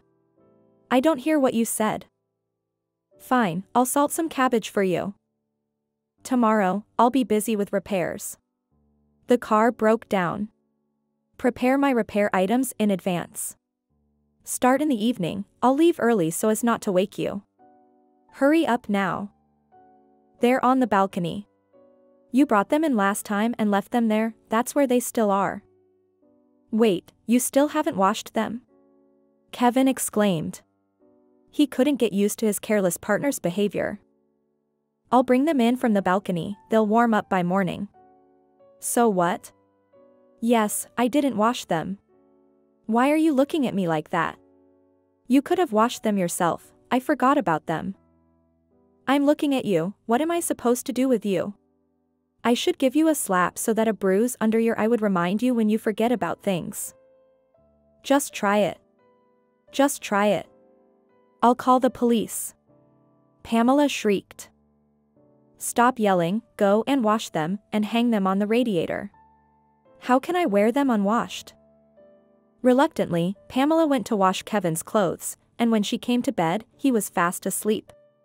She woke him up with her kisses and demanded affection. Did I wash your rags for nothing, fry potatoes, and endure your reproaches? Haven't I deserved attention and affection? Kevin, wake up, I'll give you some love, everything will work out for you. He was tired of obligatory sex. But if he ignored Pamela's request now, her pouting lips would be guaranteed for a whole week. Let's make it quick, Kevin said. We have to get up early tomorrow. No, I want it to be long and beautiful, not just once. A taxi pulled up to Mabel's house. Taxis rarely entered this narrow lane. Who were these important people arriving at Mabel's house? A tall, strong young man, a pregnant woman, and a 4-year-old boy stepped out of the car. As soon as the little boy jumped out of the car, he began making snowballs and gleefully throwing them at the man. The man hugged the woman, laughed, and shielded her from the boy's snowballs. It was clear that they were a family, a happy family. They made their way towards Mabel's house, and a neighbor stopped them. There's no one home, you'll have to wait, the neighbor said. I'm sorry, don't you recognize me, the young man replied. The old woman shielded her eyes from the bright sunlight and exclaimed, Tyler. Is that you? Have you come? Yes, it's me. I've missed my family. Tyler replied. You handsome. A real man, the old woman said. Tyler stood there, looking at the neighbor and smiling. Do you remember when I used to chase you and the boys away when you stole apples? My, how time flies. And who is this girl with you? The neighbor asked. This is my wife. And next to her is my son. We're also expecting another addition to the family, Tyler explained. What a beautiful wife. You must be quite the charmer, Tyler, from what I can see. Is she not your father's daughter? The neighbor mischievously smiled and said, Come on, take a good look at me. Tyler approached the neighbor and embraced her. No, you resemble Mabel. And your eyes are as beautiful as Mabel's. That's good. Because your father is causing such havoc here, the neighbor commented. Tyler was ready to leave, he didn't want to listen to gossip about his father. But the neighbor held onto his hand and continued her tirade. Wait, listen to me. We're tired from the journey, Tyler replied. Don't worry, you're young, I won't keep you for long. So, your father got involved with your godmother. He left Mabel for her. We thought your mother would go crazy. She lost weight and started hiding from people. But before Tina got married, Mabel forgave that fool. Mabel never complained to anyone about it. I know this information from other people. Now she lives with another man. He's good and loves her. But your father keeps coming around, only causing her more stress. The neighbor wanted to tell Tyler about how Gordon threw Kevin out of the house, but then she realized it would hurt his son's feelings. He might hold a grudge against Gordon, so she decided not to mention that shameful incident with Kevin. Don't interfere with your mother's happiness. She has suffered enough. Let her be happy. It's not worth trying to bring your parents' love back. All right, we'll figure it out. Thank you. The childhood home is a place where the soul softens, where memories are only good, and the scent of home tickles the nose, making the heart race and tears well up. Tyler sat on the couch and cried. Tyler, what's the matter? His wife embraced him. Unpleasant news, I understand. It's not because of that. Memories just overwhelmed me. I remembered my mom, young and beautiful, how she walked me to school on my first day of first grade. I was carrying a bouquet of flowers. I remembered my dad behind the wheel, smiling, then getting out of the car, lifting me up, giving me a kiss, laughing, and then putting me behind the wheel and telling me to drive. Tyler cried even harder, shaking his head to wipe away the tears. But the tears kept rolling, and Tyler couldn't stop them. I love both my dad and mom. What do I do now? How do I choose between them? I can't believe this is happening to me, to my parents. Life is full of surprises, Tyler. Your mom will be here soon, you need to calm down. What should we do now? Can it be fixed? I don't know.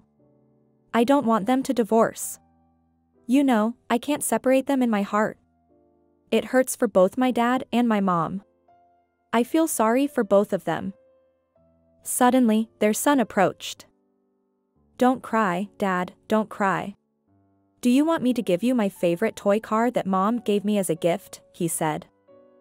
Tyler smiled at the boy through his tears, buried his face in his blonde-haired head, and said, I won't cry, son. Thank you for the toy car, but it's your gift.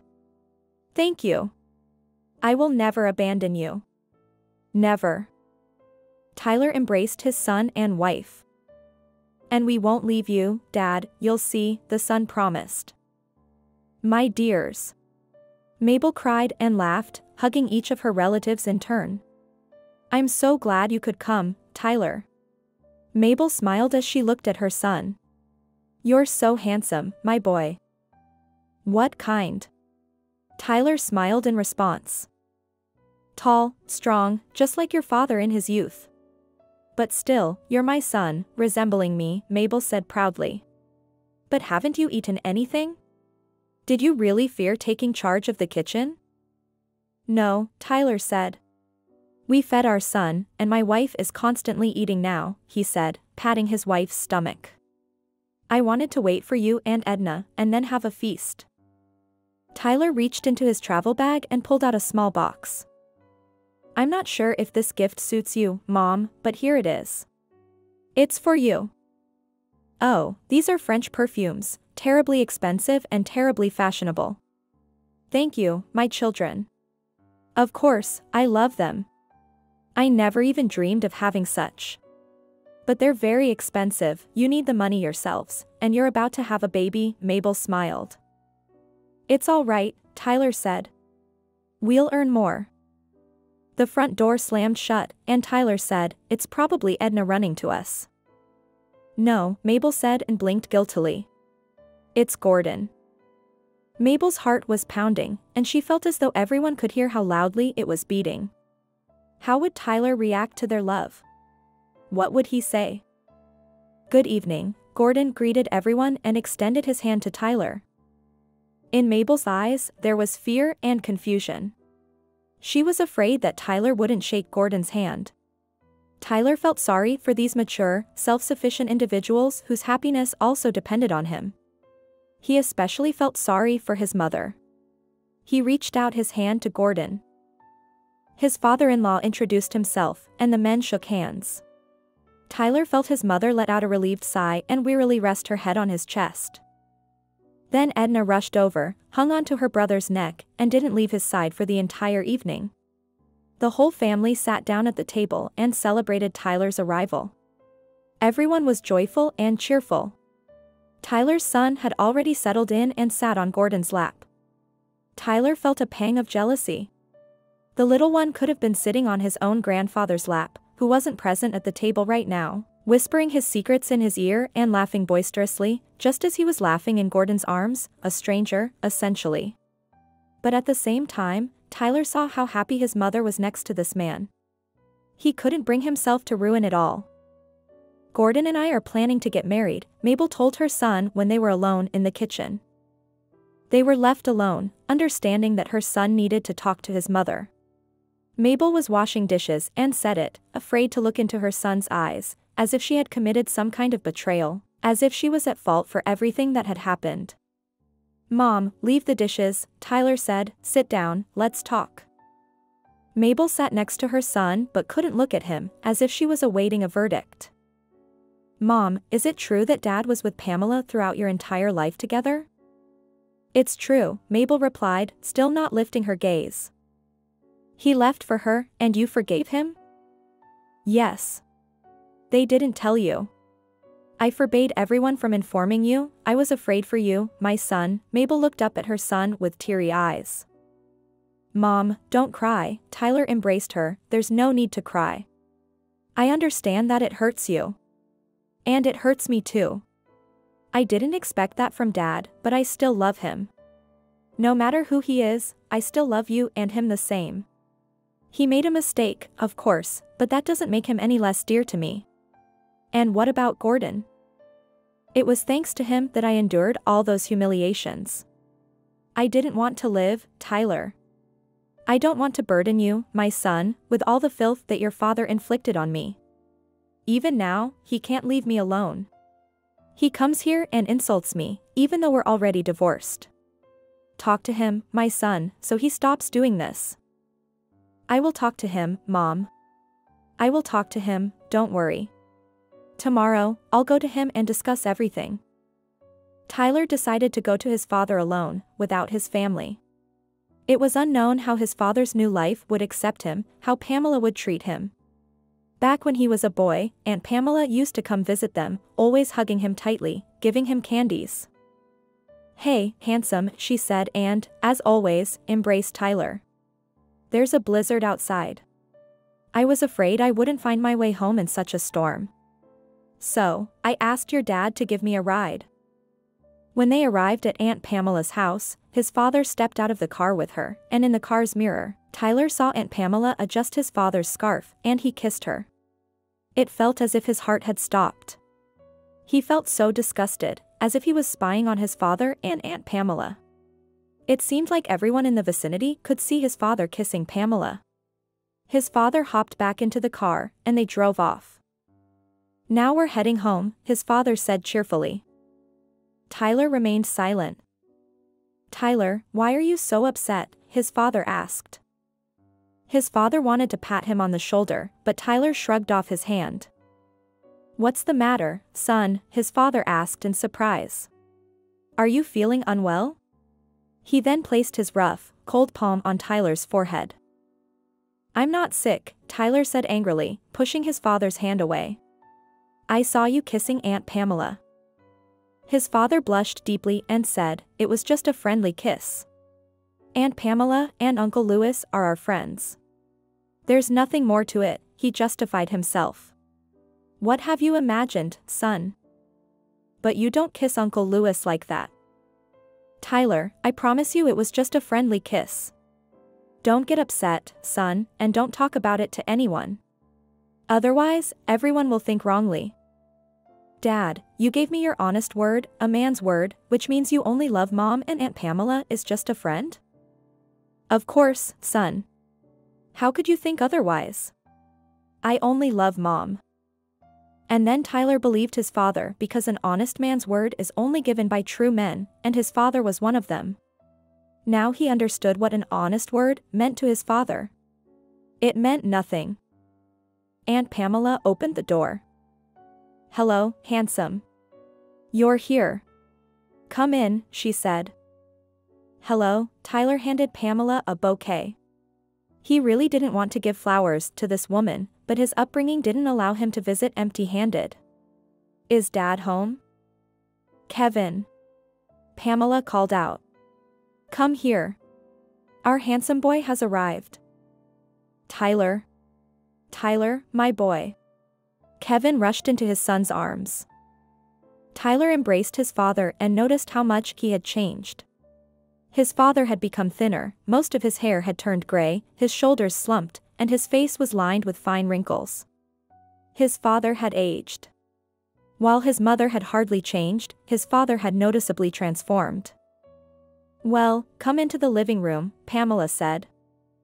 The men sat on the couch. Tyler didn't let go of his father in his embrace. They sat there, holding each other. "Son, I'm so glad you came. I miss you so much. Are you here for a long time?" "For 2 weeks. Your mother must be very happy." "Yes, she's happy, Dad. You'll become a grandfather soon." "I'll become a grandfather?" Kevin smiled. Once again, he realized how many mistakes he had made. If he were with Mabel now, they would be celebrating the arrival of their son and his family together, looking forward to the imminent arrival of their grandchild.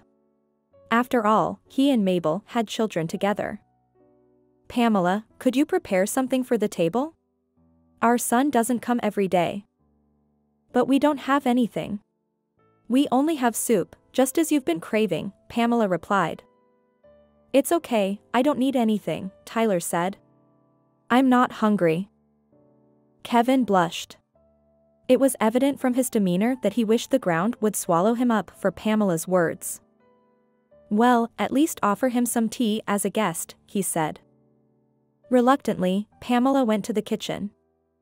"Dad, here's a gift for you," Tyler said, pulling out a blue sports bag. From it, he took out a lightweight, down-filled jacket that was as light as a feather. "It's a finished jacket, light and warm. It might be a little big for you since you've lost weight." "Thank you, my son. Finally, I received gifts from my children." Kevin hugged his son and shed tears, deeply moved. "Try it on, Dad, feel how warm and light it is." Kevin obediently put on the jacket, and Pamela entered the room with the tea. "What's this beauty?" She nodded at Kevin in his new jacket. "It's a finished down jacket," Tyler said. "It's a gift for Dad. It's too big for him. Come on, take it off." Let me try it on. Kevin obediently took off the jacket and handed it to Pamela. She put it on and rushed to the hallway to look at herself in the mirror. This jacket fits me perfectly. Thank you, Tyler, for the gift. It's too big for Dad, but I'll wear it since he already has a jacket. But it's a men's jacket, Tyler said, bewildered by Pamela's audacity. Does it say anywhere that it's a men's jacket? It has a zipper, so I'll happily wear it. I need a jacket. I was planning to buy something for myself in the spring. Take off the jacket and give it to Dad, Tyler said, almost threateningly. It's a gift for him, not for you. How dare you speak to me like that in my own home, handsome? Pamela protested. It was evident that a confrontation was brewing. God forbid I find out that you took the jacket from Dad, Tyler warned. What a terrible upbringing you have. Pamela yelled. Tyler and his father were sitting in a restaurant. They reminisced about all the good times they had together before Tyler enlisted in the army. His father laughed, but fear, sadness, and hopelessness were hidden in his eyes. Tyler couldn't hide that from his father. He felt sorry for him. He watched as his father eagerly consumed the steak with fried potatoes, realizing that Pamela didn't spoil him with food. Tyler called the waiter over and ordered 2 more schnitzels for his father. No need, Tyler, it's expensive. I'm already full, his father said. Go ahead, Dad, we're not leaving yet, are we? We're not, his father smiled wearily. Tyler, is it true that your mother is getting married? She is, Tyler replied briefly. It's a shame, Kevin sighed. I hope that you would come and convince her to forgive me. I can't, Tyler sadly replied. I'm sorry, Dad. I also had hoped that everything could be fixed. But it's beyond repair now. Tyler, Kevin cried, but they say as long as we're alive, we can fix anything, right? Not in this case. Mom loves someone else, and we're powerless here. I have no right to interfere in her relationship with Gordon. You have the right, son, Kevin urged. You're our son, tell her that you're against their marriage, and she won't want to lose you, so she'll listen. Dad, that's manipulative, playing with people's emotions. No, Dad, I won't do that. For me, Tyler, for me, would you do it? Ask me anything else, but not this. Are you asking me to choose between you and Mom? Understand, Dad, both you and Mom are equally dear to me, so figure this out yourselves and make your own decisions. It's not for me to teach you how to live. Hello, hello. Who is this? Pamela shouted into the phone. Mabel, wait, don't hang up. Is Tyler home? What happened? Mabel got scared. Tyler is not here. They went out for a walk with the family. But didn't he tell you about what he and Kevin did here yesterday? I was about to call the police to calm him down. Mabel was shaken. Tyler hadn't told her anything about it, only saying that he had talked to his father and he promised not to bother Mabel, not to cause any more scandals. He mentioned that they had gone to a restaurant and both his father and Tyler were happy about the meeting. Pamela, what happened? Tell me, I'll pass it on to Tyler. After the restaurant, Kevin started feeling unwell. I called an ambulance, and they took him. He's in the hospital. He had a stroke. I wanted to thank your son, but he drove his father to this. Pamela hung up the phone. Mabel's legs gave way, and she sat down on the couch. If something serious happened to Kevin, she would only blame herself. Why did she allow Tyler to go to Pamela's house? It would have been better if Kevin had come here. They would have met here with Tyler. But it had already happened, and now she shouldn't panic and do something about it. First, Mabel took some calming drops, and when she had calmed down a bit, she called Pamela. Pamela, you didn't say which hospital Kevin is in. At the second one. Pamela snapped and hung up. Tyler returned with his family, happy after their walk, and their Mabel ruined everything with the news from Pamela. Tyler, your father is in the hospital, he had a stroke. What happened yesterday with you over there? Pamela was shouting and threatening the police. Don't worry, Mom, there won't be any police involved. I didn't do anything to attract their attention. I just stood up against that woman's audacity, if she can even be called a woman. Let's stay calm, I'll go to the hospital right away. Tyler got dressed and left. Mabel ran after her son and, unable to bear the tension, burst into tears. It's cold, Mom, go inside. Don't cry, you'll catch a cold. Mabel crossed herself as her son walked out of the house, then she returned inside, sat by the window, and waited for Tyler to come back. Dad, what's gotten into you, getting sick like this? Tyler asked cheerfully and hugged his father. Come on, we're strong men, you'll recover. Who will spoil the grandchildren? Kevin weakly smiled at his son and stuttered in response. I'll try, son. Forgive me, Father, it's all because of me. I couldn't hold back. It's not because of you, Tyler. It's all because of me. As soon as I heard that your mother was getting married, that was it. I realized I let my life go to waste. I realized I lost her. I have no life with Pamela. You've seen for yourself what my life is like. Nothing connects us, we constantly have scandals. It would have been better if I, son, had died right away. Dad, why are you saying such things?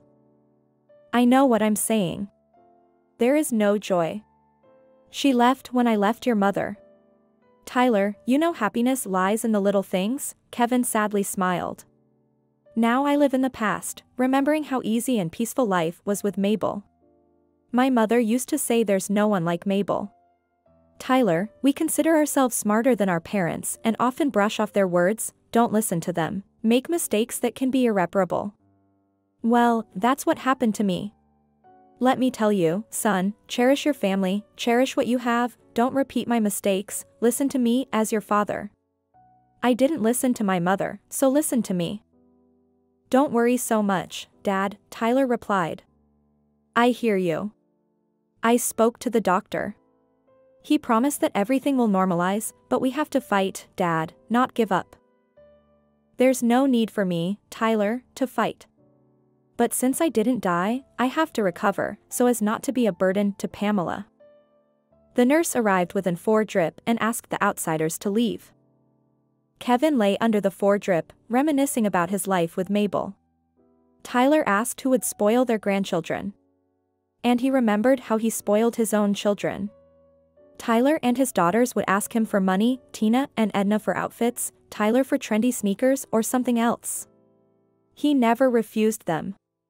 He watched his daughters twirl in front of the mirror, delighting in their new boots or dresses, and he saw Tyler's joy. He was happy for them, even in the little things. It made him happy too.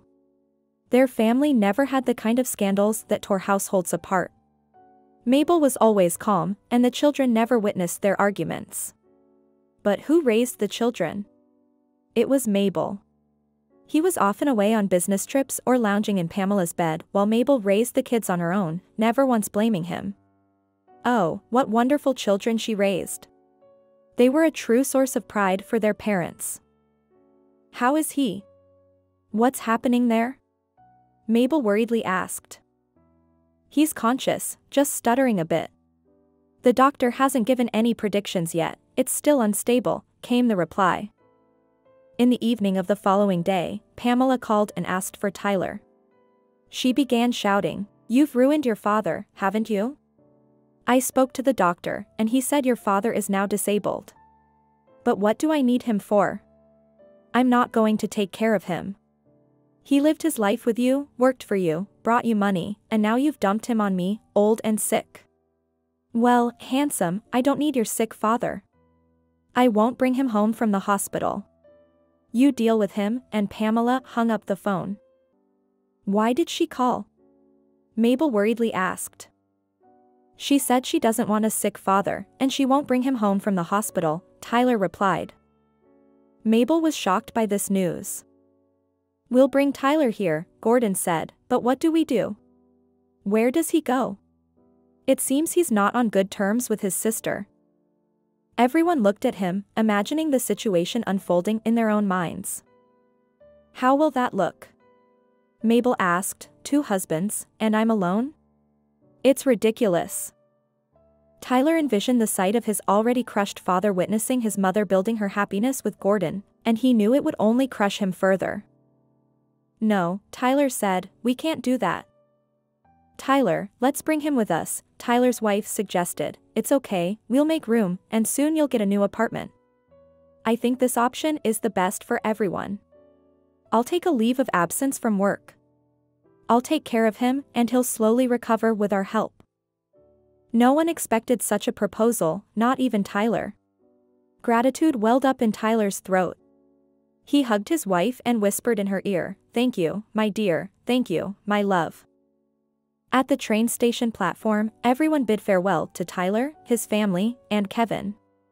Gordon had decided not to come to the station, and Mabel was grateful for that. Gordon had a sense of tact, and he always knew what was right. It was right for Mabel to personally see off her son and her ex-husband.